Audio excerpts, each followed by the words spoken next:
നരേന്ദ്രമോദി വല്ലാതെ മാറി കേട്ടോ. നിങ്ങൾ വിചാരിച്ചതുപോലെയുള്ളൊരു മോദിയല്ല ഇപ്പോഴത്തെ മോദി എന്നാണ് നമുക്ക് ലഭിക്കുന്ന വിവരങ്ങൾ.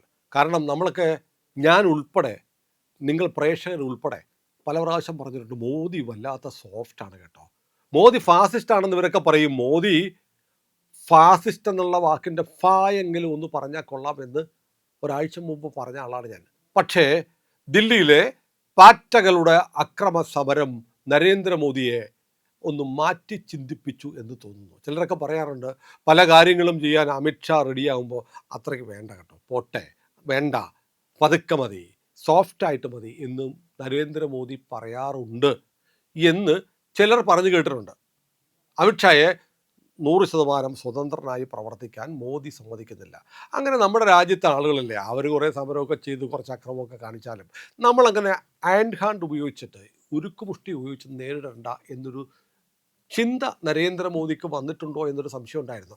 നോക്കൂ, നമ്മൾ ഓർക്കുന്നില്ലേ, ദില്ലിയിൽ കർഷകർ എന്ന് പറയുന്നവർ ട്രാക്ടർ ഓടിച്ചു വന്നു ചെങ്കോട്ടയിലെ ദേശീയ പതാക വരെ വലിച്ച് കീറിക്കളഞ്ഞു. നരേന്ദ്രമോദിയെ ആർക്കും എന്തും പറയാം. പിണറായി വിജയനെ തെറി പറഞ്ഞാൽ, പി ഡി സതീശനെതിരെ ഒരു പോസ്റ്റ് ഇട്ടാൽ വരെ കേസ് ഇപ്പോഴും വരും. നരേന്ദ്രമോദിക്കെതിരെ എന്തു പറഞ്ഞാലും ഒരു കുഴപ്പമില്ല. ആ നിലപാട് മോദി മാറ്റി എന്നാണ് ഇപ്പോൾ കിട്ടുന്ന വിവരം. ഏറ്റവും പ്രധാനപ്പെട്ട ഒരു മാറ്റമാണ് അതെന്ന് എനിക്ക് തോന്നുന്നു. കാരണം ദില്ലി പോലീസിൻ്റെ special cell intelligence fusion and strategic operations വിഭാഗം എന്ന് പറയുന്ന ഒരു വിഭാഗം ദില്ലി പോലീസിലുണ്ട്. നമ്മളൊന്നും കേട്ടിട്ടില്ല, നമ്മുടെ കേരള പോലീസിനില്ല. Special cell intelligence fusion and strategic operations വിഭാഗം അവരൊരു നടപടി എടുത്തിരിക്കുന്നു എന്ന് മാത്രമല്ല, ഒരു 7 FIR അങ്ങിട്ടു. FIRൽ പ്രതികളുടെ എണ്ണമില്ല. കണ്ടാൽ അറിയാവുന്ന വിവരങ്ങൾ കിട്ടുന്നതനുസരിച്ചുള്ള പ്രതികൾ, കണ്ടാൽ അറിയാവുന്ന 300 പേർക്കെതിരെ കേസെന്ന് ഒരു FIR ഇട്ടാലുള്ള ഗുണം എന്തെന്നറിയാമോ? ആ 300 പേരിൽ ആരെ വേണേലും പിടിച്ചു ചേർക്കാം എന്ന് പറയുന്ന പോലെ ദില്ലി പോലീസ് 7 FIR ഇട്ടിരിക്കുന്നു. 7 FIR ഇട്ടിട്ട് പറഞ്ഞിരിക്കുന്നത് ഇന്ത്യയുടെ പ്രധാനമന്ത്രി നരേന്ദ്രമോദിക്കെതിരെ അപകീർത്തികരമായ പ്രസ്താവനകൾ, സോഷ്യൽ മീഡിയയിൽ പോസ്റ്റുകൾ ഇട്ട മുഴുവൻ ആളുകൾക്കും എതിരെയാണ് നടപടി. അങ്ങനെ പറഞ്ഞിട്ട് FIR ഇട്ടിരിക്കുന്നു. നോക്കൂ, 12 വർഷമായി നരേന്ദ്രമോദി ഇന്ത്യയുടെ പ്രധാനമന്ത്രിയായിട്ട്. ഈ 12 വർഷത്തിനിടയ്ക്ക് നരേന്ദ്രമോദിയെ വിളിക്കാത്ത തെറിയില്ല. മരണത്തിൻ്റെ വ്യാപാരി, നരാധമൻ എന്തൊക്കെ വിളിച്ചു, കേരളത്തിലുള്ളവർ വിളിച്ചു. ഒരു നടപടി ഉണ്ടായിട്ടില്ല.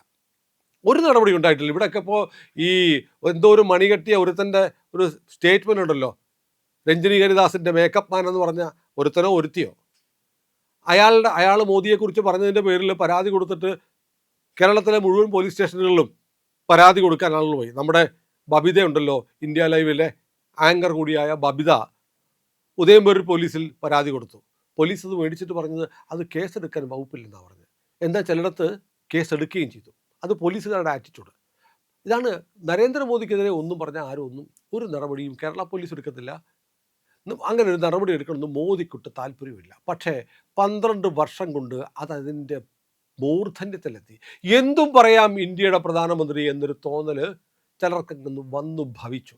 അതിപ്പോൾ ഇനി വേണ്ട എന്ന് തീരുമാനിച്ചിരിക്കുകയാണ്. മോദി തീരുമാനിച്ചു, അമിത്ഷാ തീരുമാനിച്ചു. അല്ലെങ്കിൽ അമിത്ഷാ മോദിയോട് പറഞ്ഞു ഈ പരിപാടി ശരിയാവത്തില്ല. വന്ന് അങ്ങേ എപ്പോഴും പറയാം. ഇപ്പോൾ ഈ പാറ്റ സമരവുമായി ബന്ധപ്പെട്ട് നരേന്ദ്രമോദിക്കെതിരെ ചീത്ത വിളിക്കുന്ന, പച്ചത്തെറി പറയുന്ന, നരേന്ദ്രമോദിയുടെ അമ്മയെ അച്ഛനെയും പറയുന്ന, മോദിയുടെ 16 അടി യന്ത്രത്തിൻ്റെ ലഡുവാണ്, സമൂസയാണ് എന്ന് പറഞ്ഞ് വിതരണം ചെയ്യുന്ന റീലുകൾ പുറത്തു വന്നത് പാകിസ്ഥാനികൾ ആഘോഷിക്കുകയാണ്, ബംഗ്ലാദേശികൾ ആഘോഷിക്കുകയാണ്. ഇന്ത്യയുടെ പ്രധാനമന്ത്രിയെ നമ്മുടെ ശത്രു രാജ്യങ്ങൾ അപമാനിക്കുന്ന വിധത്തിലുള്ള ഫോട്ടോകൾ കണ്ട് ആനന്ദ നൃത്തം ചെയ്യുന്നുവെങ്കിൽ അത് നമ്മുടെ കുഴപ്പമാണ്, നമ്മുടെ മെക്കാനിസത്തിൻ്റെ കുഴപ്പമാണ്. ഇതായിരുന്നു നമുക്ക് മോദിയോടുള്ള പരാതി. അതിപ്പോൾ മാറിയിരിക്കുന്നു. ദില്ലി പോലീസ് FIR ഇട്ടു മാത്രമല്ല, സോഷ്യൽ മീഡിയ ഹാൻഡിലുകൾ, എക്സ് ഉൾപ്പെടെയുള്ള സോഷ്യൽ മീഡിയ ഹാൻഡിലുകളോട്, എക്സ്, ഇൻസ്റ്റ, ഫേസ്ബുക്ക് അടക്കമുള്ളവരോട് പറഞ്ഞിരിക്കുന്നു ഇത്തരം പോസ്റ്റുകൾ നിങ്ങൾ ഡിലീറ്റ് ചെയ്യണം. ഒപ്പം തന്നെ ആ പോസ്റ്റ് ഇട്ടതാരാണ്, അവരുടെ പേര്, മേൽവിലാസം, ടെലഫോൺ നമ്പർ, അവരെപ്പോൾ ലോഗിൻ ചെയ്തു, എപ്പോൾ ലോഗ് ഔട്ട് ചെയ്തു തുടങ്ങിയ രേഖകൾ ശേഖരിച്ച് വയ്ക്കുക, ആവശ്യപ്പെടുമ്പോൾ തരണം എന്ന് പറഞ്ഞിരിക്കുകയാണ്. ഇതൊരു തുടക്കമാണ്. ഇപ്പോൾ കേരളത്തിൽ ഒരുപാട് പേർക്ക് സൂക്കേടുണ്ട്. കഴിഞ്ഞ ദിവസം ഇപ്പോൾ നമുക്കറിയാം CRPF നിന്ന് വിരമിക്കുന്ന പ്രായം 60 വയസ്സാണ്. അപ്പോൾ 60 വയസ്സാകുമ്പോൾ ചില ആളുകൾക്ക് ഈ വാർദ്ധക്യം പോലെയൊക്കെ ഫീൽ ചെയ്യും. അങ്ങനെയുള്ള ഒരു CRPF ഭടൻ്റെ ചിത്രം കാണിച്ചിട്ട്, കണ്ടോ ഇയാൾ ഈ വയസ്സൻ CRPF കാരനാണോ, ഇയാൾ യൂണിഫോം ഇട്ടുകൊണ്ട് വന്ന് നിൽക്കുകയാണ് എന്ന് പറഞ്ഞ് വ്യാജ പ്രചാരണം. നരേന്ദ്രമോദിയെക്കുറിച്ച് എന്തൊക്കെ പറയുന്ന പോസ്റ്റുകൾ ഈ സാമൂഹ്യ മാധ്യമങ്ങളിലുണ്ട്, ഇപ്പോഴും കിടക്കുകയാണ്. ഇങ്ങനെ കാലങ്ങളായി മോദിയെ തെറി പറയും. മലയാളികളുണ്ട് പച്ച തെറി പറയും മോദിയെക്കുറിച്ച്, ഒരു കൂസലുമില്ല. പക്ഷേ ആ കാലം കഴിഞ്ഞു. ഇനി അത്തരം പോസ്റ്റുകൾ ഇടുന്ന ആളുകളെ പിടിക്കാൻ ദില്ലി പോലീസിൻ്റെ special cell intelligence fusion and strategic operation തീരുമാനമെടുത്തതിൻ്റെ ഭാഗമായി സോഷ്യൽ മീഡിയകളിൽ പറഞ്ഞിരിക്കുന്നു, ഇത്തരം പോസ്റ്റ് ഇട്ട് അത് ഡിലീറ്റ് ചെയ്യുക മാത്രമല്ല, ആ പോസ്റ്റ് ഇട്ടവരുടെ ഡിലീറ്റ് ചെയ്യുന്നതിനേക്കാളും പ്രധാനം ആ പോസ്റ്റ് ഇട്ട ആളുകളുടെ ഡീറ്റെയിൽസ് ഇങ്ങോട്ട് തരണം. ഡീറ്റെയിൽസ് കിട്ടിക്കഴിഞ്ഞാൽ ബാക്കി പണി ഡൽഹി പോലീസ് ചെയ്തോളും. കാരണം ഇന്ത്യയുടെ പ്രധാനമന്ത്രിയെ ചിത്ത വിളിച്ചാൽ, കേരളത്തിൽ ഇരുന്ന് ചിത്ത വിളിച്ചാൽ കേരളത്തിലല്ല, കാശ്മീരിലും കേസ് കൊടുക്കാം, ഡൽഹിയിലും കേസ് കൊടുക്കാം, ഇന്ത്യയിൽ എവിടെയും. കാരണം ഇത് കാണുന്ന ആൾ എവിടെ കാണുന്നോ അവിടെ വെച്ച് കൊടുക്കാം. അപ്പോൾ കേരളത്തിലെ പോലീസ് സതീശൻ്റെ പോലീസാണ്, അല്ലെങ്കിൽ ചെന്നിത്തലയുടെ പോലീസാണ്, പിണറായി വിജയൻ്റെ പോലീസാണ്, ഞങ്ങൾ സുഡാപ്പികൾ, ജമാഅത്തെ ഇസ്ലാമിയൊക്കെ ഇവിടുത്തെ വലിയ സംഭവങ്ങളാണ്, പുലികളാണ്, അതുകൊണ്ട് ഞങ്ങളെ ആരും ഒന്നും ചെയ്യത്തില്ല എന്ന് കരുതിയിരുന്ന കാലം കഴിഞ്ഞു. ഒരു കാര്യം ഉറപ്പാണ്, കേരളത്തിലല്ലേ, ഞാനിപ്പോൾ പെട്ടെന്ന് ഓർത്തത്, കേരളത്തിലല്ലേ ഒരു മുസ്ലിം സ്ത്രീ അവരുടെ ചെറിയ കുഞ്ഞിനെ കൊണ്ട് നരേന്ദ്രമോദിയെ വെടിവെച്ച് കൊല്ലണം എന്ന് പറയിപ്പിക്കുന്നത്. അപ്പോൾ ആ അമ്മ ചോദിക്കുന്നു, ആര് കൊല്ലും, അത് മുമ്പ് കൊല്ലണം എന്ന് വരെ പറയുന്ന തരത്തിൽ വീഡിയോ എടുത്ത്, ആ വീഡിയോ ഇപ്പോഴും സർക്കുലേറ്റ് ചെയ്യുന്നുണ്ട്. ആ വീഡിയോ എടുത്ത് സോഷ്യൽ മീഡിയയിൽ അപ്ലോഡ് ചെയ്യാനുള്ള ധൈര്യം കേരളത്തിലെ സുഡാപ്പി പെണ്ണുങ്ങൾക്കുണ്ടായി. ചെറിയ കാര്യമാണോ? ഇന്ത്യയുടെ പ്രധാനമന്ത്രിയാണ്. ഈ രാജ്യത്തെ, ലോകത്ത് ഒരു രാജ്യത്തും അവരുടെ പ്രധാനമന്ത്രിയെ ഇങ്ങനെ പറയില്ല. എന്നോട് ഒരാൾ എനിക്കൊരു വോയിസ് നോട്ട് അയച്ചു. ദുബായിലാണ്. അവരുടെ കമ്പനിയിൽ പല രാജ്യക്കാരുണ്ട്.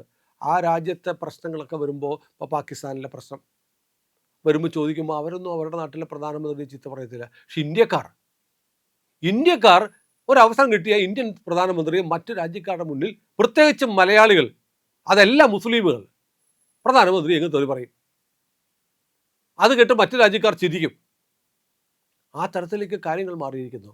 അപ്പോൾ അതിന് ഒരവസാനം ഉണ്ടാകണമെന്ന് ദേശീയവാദികളായ എല്ലാവരും ആഗ്രഹിച്ചതാണ്. പിണറായി വിജയൻ മുഖ്യമന്ത്രിയായിരുന്ന സമയത്ത് പിണറായി വിജയനെ തെറി പറയാൻ പാടില്ല, സതീശനെ തെറി പറയാൻ പാടില്ല. നിങ്ങൾക്ക് രാഷ്ട്രീയമായി വിമർശിക്കാം, പക്ഷേ പച്ചത്തെറി പറയുക എന്ന് പറയുന്നത് അനഭിലഷണീയമായ കാര്യമാണ്, അവസാനിപ്പിക്കേണ്ടതാണ്.